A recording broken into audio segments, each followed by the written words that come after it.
Olá, meu irmão, minha irmã, graça e paz, sejam todos muito bem-vindos. Hoje, dia 6 de março, estamos aqui novamente reunidos, caminhando pelas Escrituras. Nós vamos iniciar nesse momento, orando ao Senhor, pedindo a Ele a sua condução.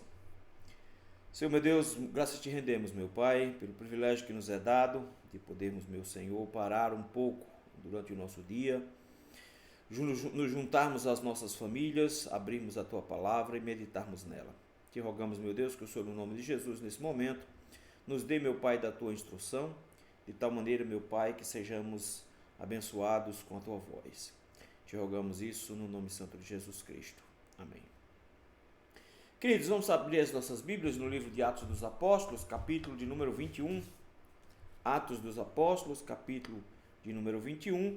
Nós faremos a leitura do versículo 1 ao versículo de número 16. Atos dos Apóstolos, capítulo 21, versículo 1 ao versículo 16.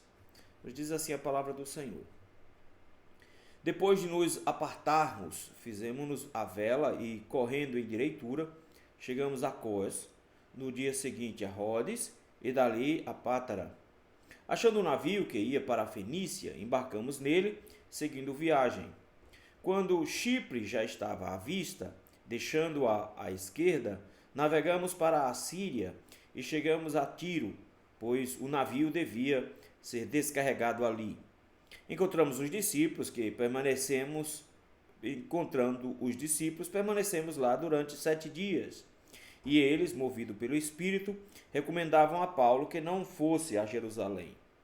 Passados aqueles dias, tendo-nos retirado, prosseguimos viagem, acompanhados por todos, cada um com a sua mulher e filhos, até fora da cidade. Ajoelhados na praia, oramos.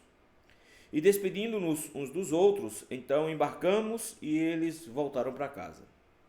Quanto a nós, concluindo a viagem de Tiro, chegamos a Ptolomaida, onde saudamos os irmãos, passando um dia com eles.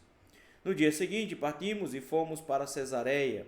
E entrando na casa de Filipe, o evangelista, que era um dos 7, ficamos com ele. Tinha este 4 filhas donzelas que profetizavam. Demorando-nos ali alguns dias, desceu da Judéia um profeta chamado Ágabo. E vindo ter conosco, tomando o cinto de Paulo, ligando com ele os próprios pés e mãos, declarou: Isto diz o Espírito Santo. Assim, os judeus em Jerusalém farão ao dono deste cinto e o entregarão nas mãos dos gentios. Quando ouvimos estas palavras, tanto nós como os daquele lugar, rogamos a Paulo que não subisse a Jerusalém. Então ele respondeu: Que fazes chorando e quebrantando-me o coração? Pois estou pronto não só para ser preso, mas até para morrer em Jerusalém, pelo nome do Senhor Jesus. Como, porém, não o persuadimos, conformados, dissemos: Faça-se a vontade do Senhor. Passados aqueles dias, tendo feito os preparativos, subimos para Jerusalém. E alguns dos discípulos também vieram de Cesareia conosco, trazendo consigo Mnason, natural de Chipre, velho discípulo com quem nos deveríamos hospedar. Irmãos, os sofrimentos na vida do cristão é o que nós temos de maior certeza nessa vida. O próprio Jesus nos garantiu que no mundo tereis aflições. As aflições, meus irmãos, são encaradas no cristianismo não como uma coisa necessariamente ruim sobre a vida do crente, mas com a vontade de Deus para ele, de maneira que esses sofrimentos sempre redundarão em alguma bênção para esse crente que está sofrendo. Então nós não entendemos os sofrimentos como sendo sempre uma coisa ruim. Os sofrimentos sempre existirão para o nosso próprio bem. Afinal de contas, todas as coisas cooperam para o bem daqueles que amam a Deus. A única coisa que nós precisamos nos certificar é que os sofrimentos venham por causa do Senhor e não por nossa própria causa. O próprio Jesus nos alerta a isso, de que se nós sofremos por causa da nossa própria maldade, não é do que nos gabarmos disso. Por isso, lá em Mateus capítulo 5, ele fala de vos perseguindo, mentindo, disserem todo mal contra vós. O apóstolo Paulo adverte que se for para sofrer, que soframos por amor ao Senhor e não pelos nossos próprios pecados. Nesse sentido, meus irmãos, nós sempre vamos sofrer. Mas a grande questão que se levanta quando sofremos é como encarar o sofrimento e como lidar com a vontade de Deus para nós e os sofrimentos como um todo. Nesse sentido, os sofrimentos, às vezes, atrapalha um pouco a maneira como nós enxergamos a realidade espiritual, e nós vamos precisar de discernimento da parte de Deus para entendermos o que está acontecendo. Porque lembrem, eu posso sofrer porque eu estou sendo provado pelo Senhor, estou no meio de uma situação que o Senhor está me provando, mas eu também posso sofrer porque os meus pecados têm consequências e eu estou sofrendo pelas consequências desse pecado. Para isso eu preciso de discernimento para saber qual é a vontade de Deus. Mas no meio do sofrimento, às vezes é difícil discernir. Nesse ponto, meus irmãos, saber qual é a vontade de Deus de forma clara pode nos ajudar a andarmos no meio dos sofrimentos, no meio das angústias, de forma muito mais fácil e simples de enxergar o futuro que tem pela frente. Viver em meio aos sofrimentos e tentando discernir a vontade de Deus, que o texto que nós acabamos de ler vai nos tratar. O apóstolo Paulo estava pregando por alguns anos em Éfeso e resolveu voltar para Jerusalém. Estava se encerrando então a sua terceira viagem missionária. Paulo então resolve passar por vários lugares antes. Ele tinha um plano, primeiro momento para chegar na Páscoa, mas agora para chegar no Pentecostes, ele queria chegar em Jerusalém no Pentecostes.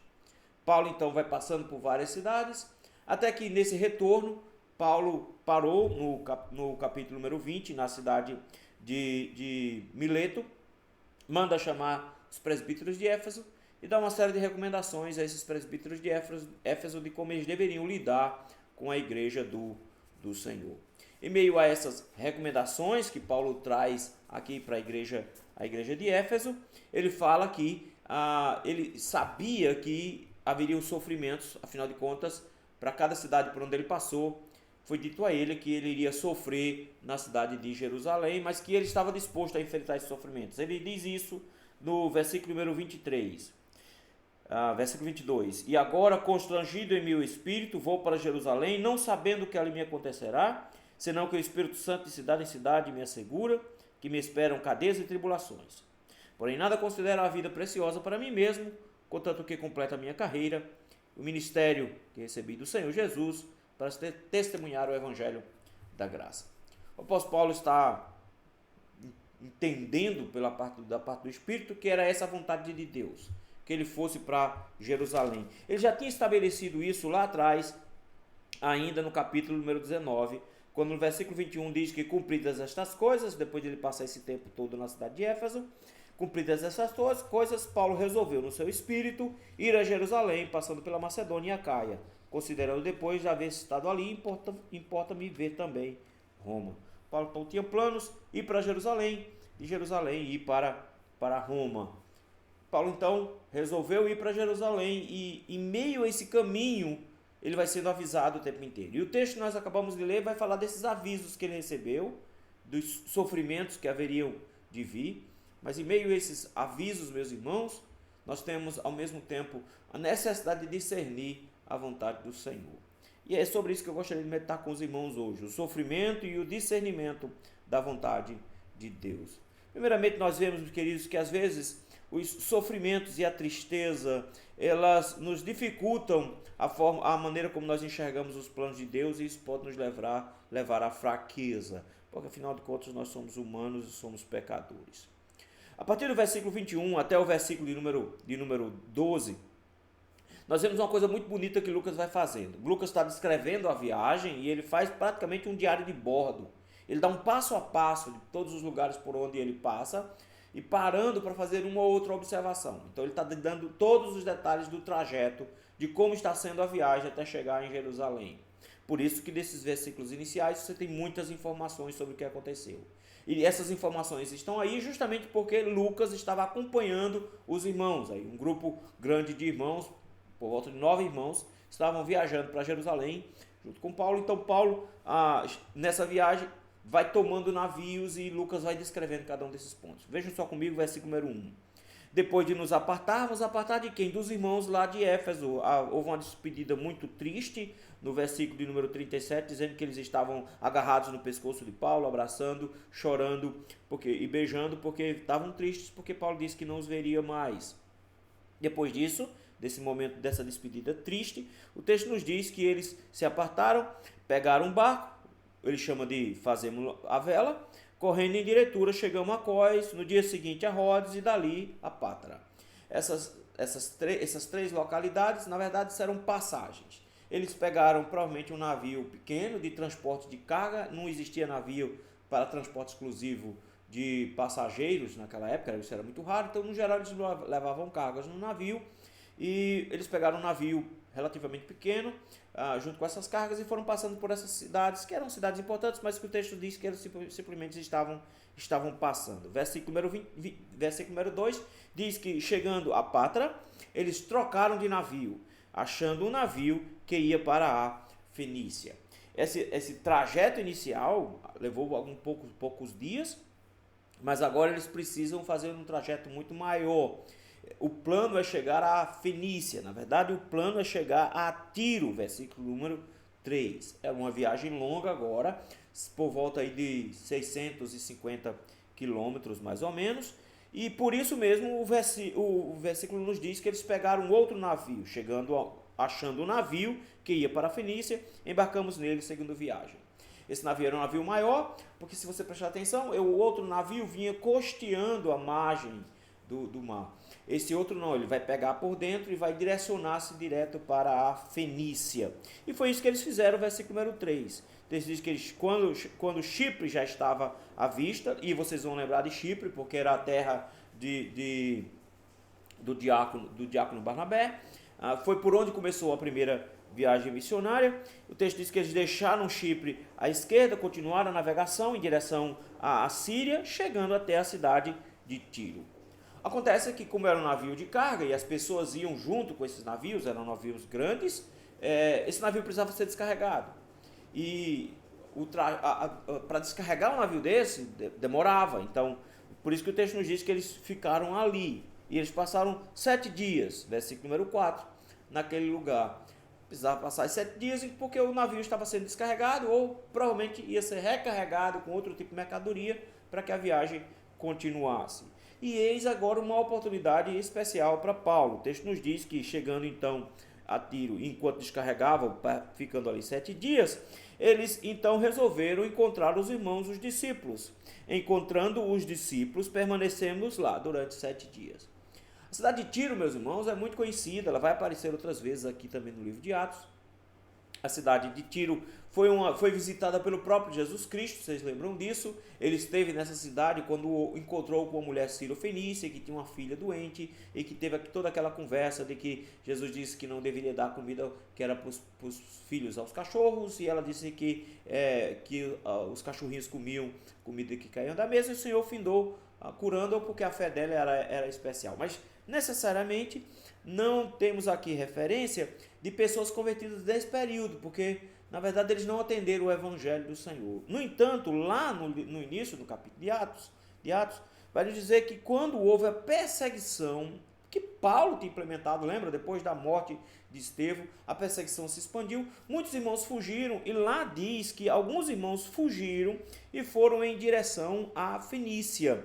Então, nessa fuga, eles levaram o evangelho. Então, se espalharam de Jerusalém por toda aquela região, ficando em Jerusalém somente os apóstolos, se espalharam e um grupo foi até a Fenícia. Então, por isso, temos uma igreja aqui.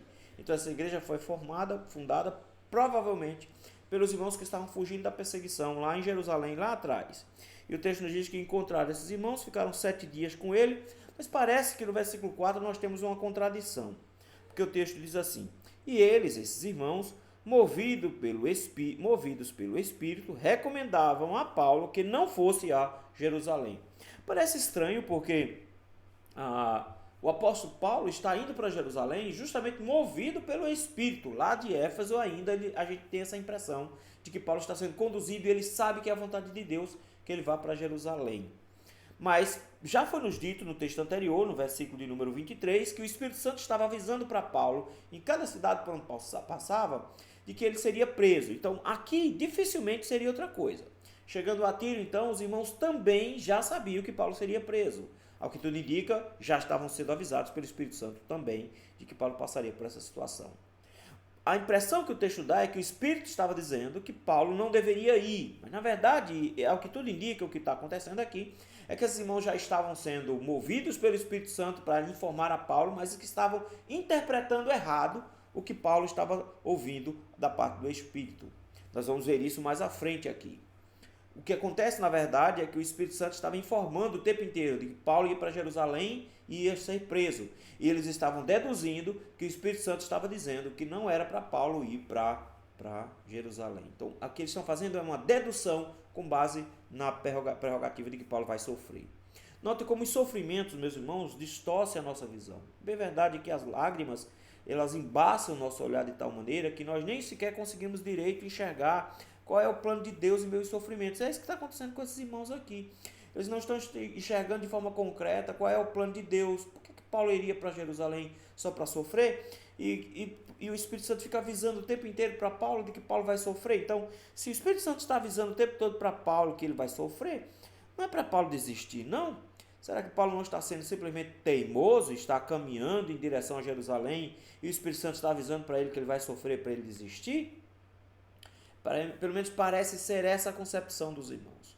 Veja que os sofrimentos desses irmãos começam agora a afetar a maneira como eles interpretam as coisas ao seu redor.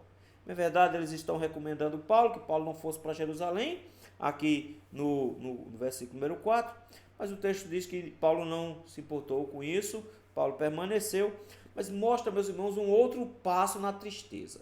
E em cada cidade a tristeza vai ficando maior, porque nós vimos, meus irmãos, que na despedida da igreja de Éfeso, a igreja ficou extremamente triste, os irmãos abraçavam, beijavam Paulo, com a impressão de que nunca mais iriam vê-lo. O que acontece aqui é a mesma coisa.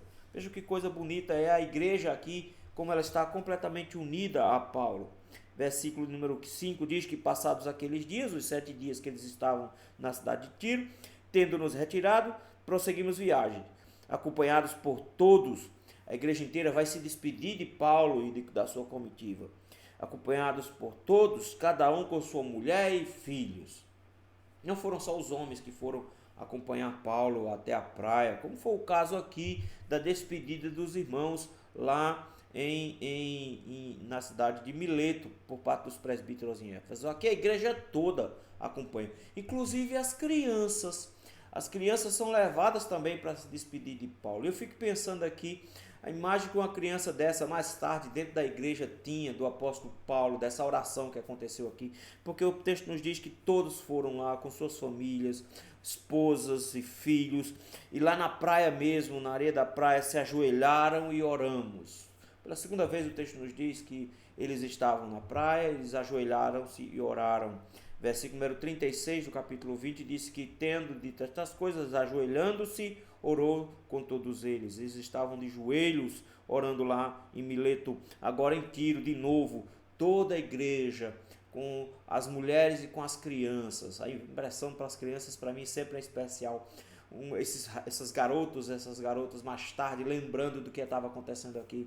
Todos com a impressão de que Paulo iria morrer, porque muitos sofrimentos viriam, e Paulo continua a viagem do mesmo jeito. Eles se ajoelham na praia, na areia, eles oram juntos, e o texto nos diz, versículo 6, que eles despedindo-nos, então, uns dos outros, embarcamos, e esses irmãos voltaram para casa. Despedida triste. Vocês notem que a despedida vai ficando mais triste a cada cidade. Em Mileto, a despedida foi triste, os irmãos abraçando e beijando Paulo. Agora, uma igreja inteira reunida, com famílias, com filhos, também da mesma forma orando, se despedindo, chorando por Paulo, orando por Paulo. Versículo número 7 vai nos mostrar que ainda fica pior, que esse momento de tristeza que Paulo e os irmãos estão passando, ele fica ainda mais difícil, porque no versículo 7 diz, quanto a nós, concluindo a viagem de Tiro, ou seja, sair partindo de Tiro, chegamos a Ptolomaida, onde saudamos os irmãos, porque passaram somente um dia lá. Então, provavelmente o navio parou lá para fazer algum tipo de reabastecimento, coisa rápida de um dia. Ptolomaida, o nome da cidade, era porque essa cidade foi certa vez dominada pelos egípcios, e aí colocaram o nome de Ptolomeu nela. Ficaram somente um dia lá, não tem muito relato sobre o que aconteceu. Paulo provavelmente aproveitou para pregar a esses irmãos. Versículo 8 diz que já no dia seguinte eles partiram e foram para Cesareia. Cesareia tinha um porto, então eles partem para Cesareia, para casa de alguém chamado Filipe. Filipe nós já conhecemos, meus irmãos. O texto traz duas informações interessantes sobre a pessoa de Filipe. Primeiro, que ele era o evangelista. Ele ficou conhecido como evangelista justamente porque ele saiu evangelizando várias regiões. Primeiro foi ele que evangelizou aquele eunuco, lembram? Depois ele sai para evangelizar outras regiões e se estabelece inclusive em Cesareia para evangelizar lá, e ele já está lá há alguns anos, pelo menos 20 anos ele está lá. Agora, se você está lembrado, ele tinha sido eleito diácono, por isso que o texto diz aí que ele era um dos 7. Ele e Estevão estavam lado a lado lá na eleição para diácono. E veja que especial, Paulo foi o responsável pela morte de Estevão e responsável pela fuga de Filipe daquela região, e justamente 20 anos antes, para ir morar na cidade de Cesareia. E agora onde é que Paulo está? Na casa de Filipe, na cidade de Cesareia, onde Filipe tinha estabelecido residência para pregar o evangelho ali. A igreja estava crescendo, mas Filipe era esse homem evangelista na cidade de Cesareia. Foi para a casa dele que Paulo foi. Antes um perseguidor e um perseguido, agora a situação, os dois sendo perseguidos por causa do evangelho. O texto nos diz que ele tinha 4 filhas donzelas. Então ele tinha 4 filhas solteiras que não tinham se casado, e o texto para dizer que elas eram profetisas, que profetizavam. O texto não se preocupa em dizer que tipo de profecia elas faziam e como elas faziam, mas o que nós sabemos aqui são duas coisas. Não confundam profecia com ofícios. Isso não significa que ela tinha funções na igreja de direção, de pastorado, alguma coisa do tipo, ou pregação oficial nos cultos. Profecia diz respeito a um dom de proclamação da vontade de Deus.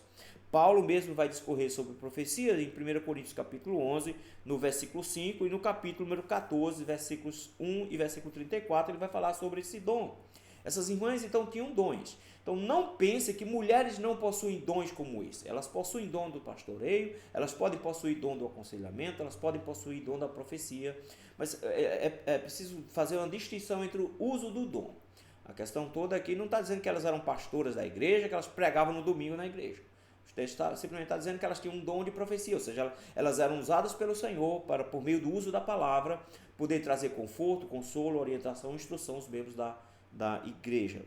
O destaque aqui é que as 4 tinham esse dom. Muito típico porque elas tinham o pai que tinham. O pai era um homem cheio do Espírito Santo e que fez milagres fantásticos, uma coisa incrível. Deus fez muita coisa por meio de Filipe e ele era um pregador exímio, e é tanto que ele vai fazer toda a diferença na cidade de Cesareia.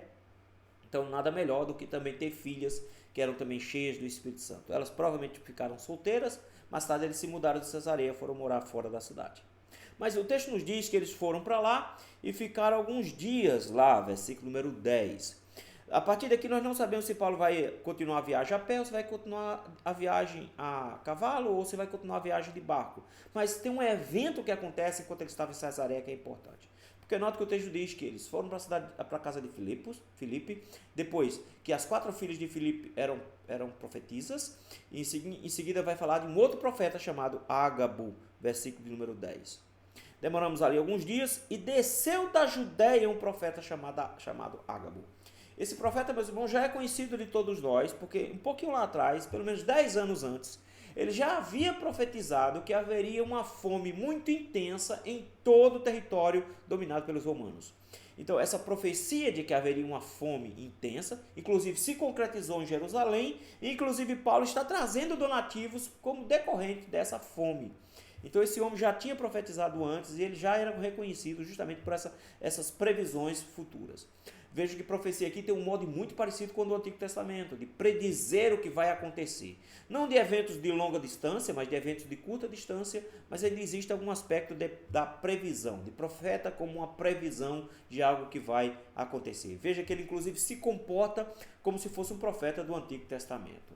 Esse tipo de profecia, meus irmãos, durou durante o período apostólico, mas logo em seguida, o período apostólico, a própria igreja não mais reconhece, nem encontra mais profetas nesses mesmos moldes.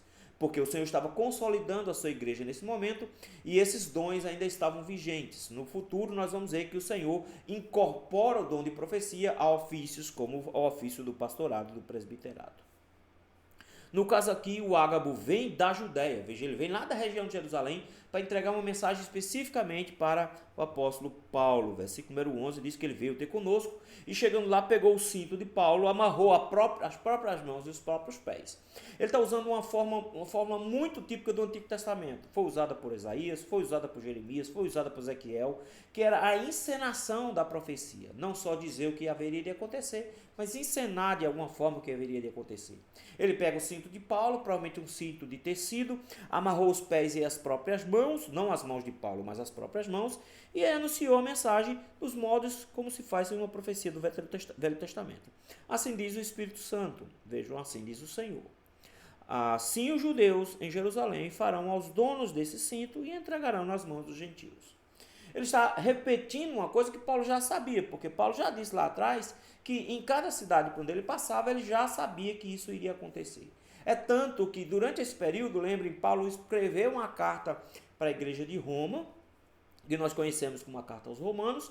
Lá no capítulo 15 dessa carta, nos versículos de 30 a 32, ele vai dizer que estava indo para Jerusalém e pede oração pela igreja, porque sabe que lá os judeus vão fazer mal a ele, mas que ele espera escapar dessa situação. Então, Paulo já sabia dos sofrimentos, mas que esse profeta agora vem anunciar de forma muito mais específica. Ele vem dizer duas informações importantes. Primeiro, os judeus vão te prender. Segunda informação, vão entregar você aos gentios. Então, essas duas informações é o que vai fazer a diferença aqui.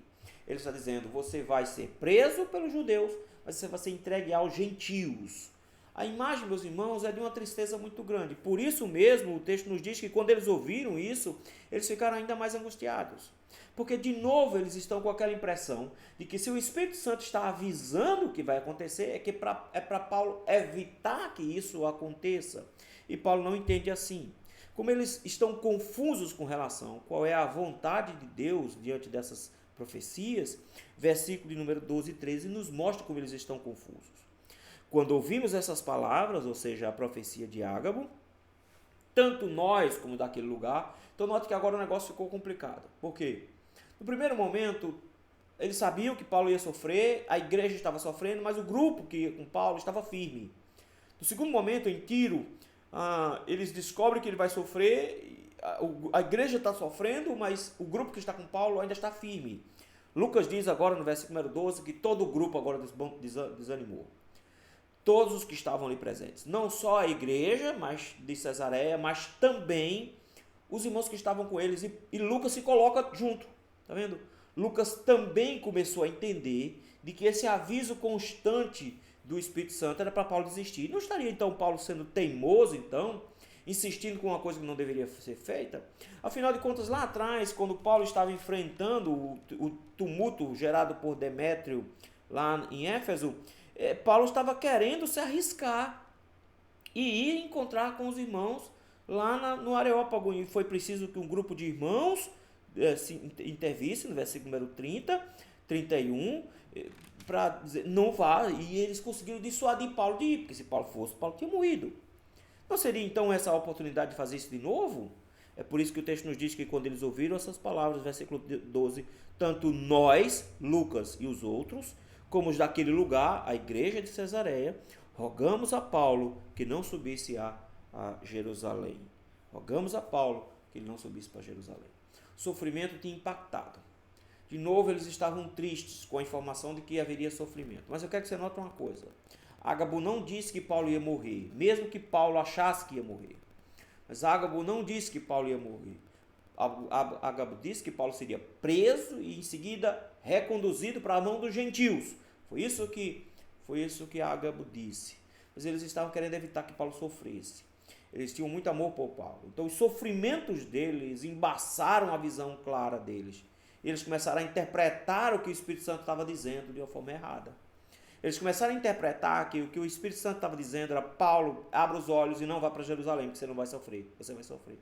Quando na verdade não era isso que o Espírito Santo estava dizendo, não era isso que o Espírito Santo estava fazendo.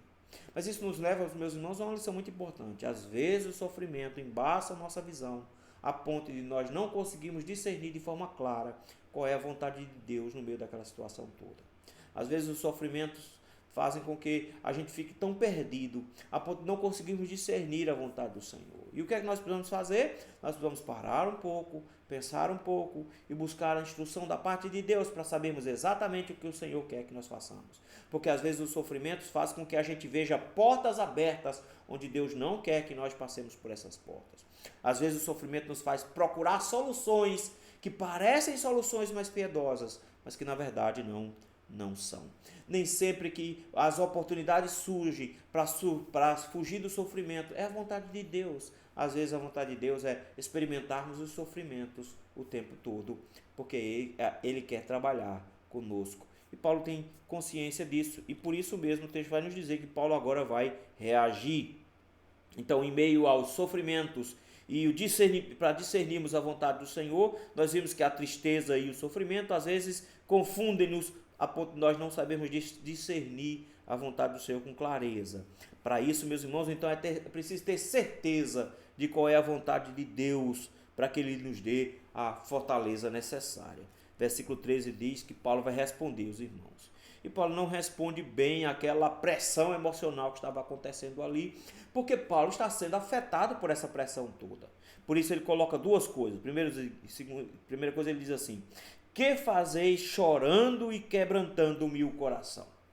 Paulo está dizendo, o que vocês estão fazendo, na verdade, é me enfraquecendo.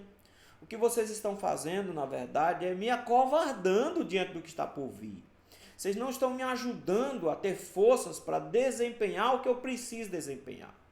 Paulo está dizendo, a forma como vocês estão lidando com o sofrimento está equivocada. Porque no final das contas, ele diz, eu sei o que vai acontecer. Paulo está interpretando, meus irmãos, o sofrimento e as mensagens do Senhor de forma adequada. Por quê? Eles estão interpretando assim. O Espírito Santo está avisando em cada cidade, então é para Paulo não ir. Vamos ajudar Paulo para Paulo desistir. Mas o que Paulo está vendo, Paulo está dizendo, o Espírito Santo está me fortalecendo em cada lugar, informando cada momento que eu vou passar, para que nada venha a ser para mim uma surpresa e eu esteja preparado emocionalmente, psicologicamente e espiritualmente para o que está para acontecer. Enquanto eles pensavam que o que o Espírito Santo estava fazendo era desmotivando Paulo para ir até Jerusalém, Paulo dizia, não é teimosia, é certeza, é convicção da vontade de Deus. E o que o Espírito está fazendo é me preparando emocionalmente, psicologicamente e espiritualmente para enfrentar sem fraquejar. E quando eles estavam chorando e reclamando e pedindo que Paulo não fosse, Paulo diz, vocês estão fazendo o trabalho oposto. Vocês estão me enfraquecendo, vocês estão me fazendo acovardar. Pergunta de Paulo é, o que vocês estão fazendo chorando e quebrantando o meu coração? Essa tristeza está fazendo o trabalho oposto que deveria estar fazendo. Por quê? Versículo 13.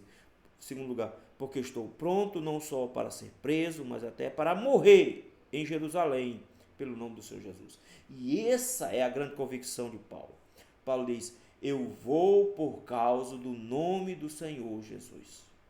A convicção do que Paulo está fazendo, Paulo diz, eu estou indo para pregar. E Paulo já tinha dito isso lá em Éfeso. Lucas deveria estar lembrado disso. Porém, nada considera a vida preciosa para mim mesmo. Ou seja, eu estou disposto a morrer, contanto que completa a minha carreira e o ministério que recebi do Senhor Jesus para testemunhar o Evangelho da graça de Deus. Paulo diz, eu estou indo para testemunhar o Evangelho da graça de Deus. Eu estou indo em nome do Senhor Jesus. Eu não posso temer o que vai acontecer comigo. Eu tenho um alvo, eu tenho um objetivo. Eu vou glorificar o nome de Cristo. E se for para ser preso, até se for para morrer, ele diz, eu estou disposto a fazer isso. Vejam, meus irmãos, que a coragem não vem de Paulo, vem da convicção que ele tem, do ministério que ele tem que desempenhar. Ele está indo em nome de Cristo. E a morte para ele não é problema nenhum. Ele diz, eu estou disposto a sofrer, eu estou disposto a morrer, contanto que o nome de Cristo seja propagado. Paulo tem convicção de qual é a vontade de Deus. E veja que coisa interessante, meus irmãos. Só tem uma maneira de nós nos mantermos firmes em meio aos sofrimentos, sem abalar-nos, sem nos entristecermos a esse ponto. É sabermos exatamente o que Deus quer. E mesmo que o Espírito Santo estivesse informando a Paulo em cada cidade que haveria sofrimentos, e agora até com riqueza de detalhes, dizendo que ele iria ser preso pelos judeus e entregue aos gentios, Paulo não interpretou essas palavras de forma errada. Paulo interpretou cada uma delas como sendo uma forma do Espírito Santo prepará-lo para o que haveria de vir. Mas Paulo continua firme, porque ele sabe que é vontade de Deus que ele vá para Jerusalém.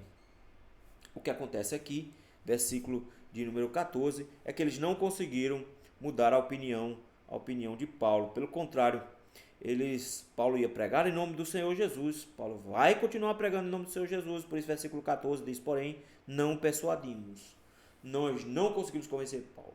Paulo já foi convencido outras vezes de não fazer alguma coisa. E quando o próprio Deus dizia para Paulo não ir, Paulo não ia. Nós vimos isso quando ele foi para Macedônia. Mas Paulo tem convicção que é vontade de Deus que ele vá. E que a interpretação das profecias está sendo errada por causa do sofrimento que os irmãos estão passando. Paulo diz, eu tenho que ir. Eu devo ir. O plano de Paulo era ir para Roma. É interessante que Deus vai providenciar com que Paulo vá para Roma, com todas as despesas pagas pelo próprio Império Romano por causa disso. Mas uma coisa que eu acho interessante da própria igreja de Cesareia, porque no versículo 14 diz que quando eles viram que não podiam mais persuadir Paulo, se conformaram e disseram uma frase bem interessante: faça-se a vontade do Senhor. Faça-se a vontade do Senhor, meus irmãos, é o que o Senhor Jesus nos ensinou a orar. Seja feita a tua vontade, assim na terra como é nos céus. Eles estão orando ao Senhor, entregando Paulo nas mãos do Senhor, porque eles sabem que o Senhor é quem pode cuidar de toda a situação.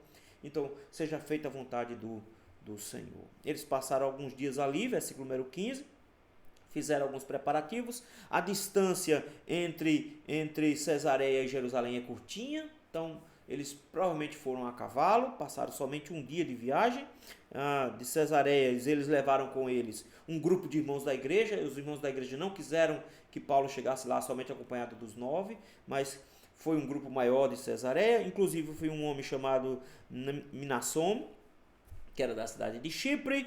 O texto diz que ele era um velho discípulo, então provavelmente ele é um discípulo desde aquela época lá do Pentecostes ainda, e com que eles haveriam de hospedar. Então eles foram agora para Jerusalém, vão dar continuidade ao plano de Paulo. Paulo vai chegar na cidade de Jerusalém. É interessante, queridos, os paralelos que o texto vai fazendo com os próprios sofrimentos de Cristo, porque lá atrás, quando Paulo se converteu, o Senhor disse que haveria de ensinar a ele sobre como era sofrer por causa do Evangelho.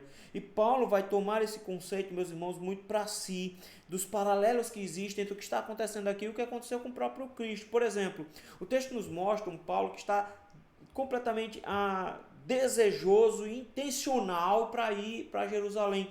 E é impressionante porque em João capítulo 12 diz exatamente a mesma coisa sobre Jesus. Jesus tinha a intencionalidade de ir para Jerusalém para sofrer e então ser morto lá. Interessante porque por 3 vezes o Espírito Santo vai avisar para Paulo de que ele haveria de sofrer em Jerusalém. E por 3 vezes Jesus avisou para os discípulos que ele ia sofrer em Jerusalém e queria morrer lá também. O texto nos mostra, meus irmãos, que Paulo orou de joelhos para se despedir, e Jesus também é apresentado também orando de joelhos também da mesma forma. E por último, meus irmãos, quando o texto aqui diz que o grupo de Paulo diz, faça-se a tua vontade, nos lembra que foi a mesma oração de Jesus: seja feita a tua vontade e não a minha. O texto nos mostra um passo a passo, como se Lucas fizesse um paralelo entre os sofrimentos de Cristo e os sofrimentos de Paulo, para mostrar que era preciso que Paulo passasse por esses sofrimentos, porque ele precisaria sofrer da mesma forma como Cristo sofreu. Paulo vai ser privado da morte. Deus vai tomar providências, Deus vai fazer com que as coisas aconteçam para que Paulo não morra.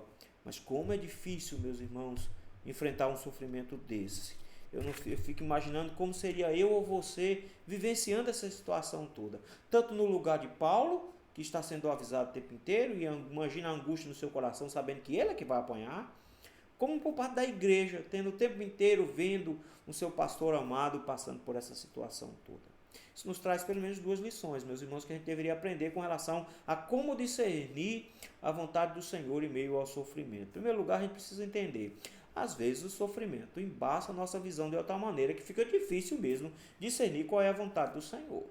Então não é nenhum pecado a gente passar por isso. Vejo que esses irmãos, mesmo ouvindo a mensagem do Senhor, eles distorceram a mensagem do Espírito Santo, porque eles acharam que o Espírito Santo estava dizendo para Paulo não ir, quando era para Paulo ir mesmo. O que o Espírito Santo estava fazendo era preparando Paulo. Então notem, às vezes o sofrimento faz com que a gente enxergue as circunstâncias ao redor de forma distorcida. Sejam sofrimentos por causa de doenças, Às vezes a gente fica confuso mesmo e a fé fica abalada, seja sofrimentos por causa de questões emocionais, um namoro que está se acabando, um relacionamento que não está se organizando. Os motivos dos sofrimentos são vários. E eles podem sim embaçar nossa visão a ponto de nós não discernirmos com clareza a vontade do Senhor e começarmos a achar que determinadas oportunidades ou saídas sejam a melhor coisa a ser feita simplesmente porque elas nos surgiram por parte da providência do Senhor. Então, a primeira coisa que a gente tem que aprender aqui, os sofrimentos às vezes embaçam a nossa visão. O que a gente tem que fazer? Fique calmo. Não tente encontrar suas próprias saídas, não tente discernir as próprias saídas. Não é possível discernir as próprias saídas no meio do sofrimento. Você provavelmente vai tomar decisões ruins. Grande coisa que você precisa lembrar agora, lembre-se, você não enxerga com clareza em meio a uma tempestade de sofrimento. Não é possível enxergar com clareza quando estamos no meio de uma tempestade. A vontade de Deus, ela pode se expressar de uma outra maneira, que nos leva à segunda lição que o texto nos mostra, meus irmãos, que eu preciso ter convicção de qual é a vontade de Deus para poder discernir em meio a essa neblina do sofrimento. Como é que eu posso encontrar a vontade de Deus? Como ela se revela nas Escrituras Sagradas.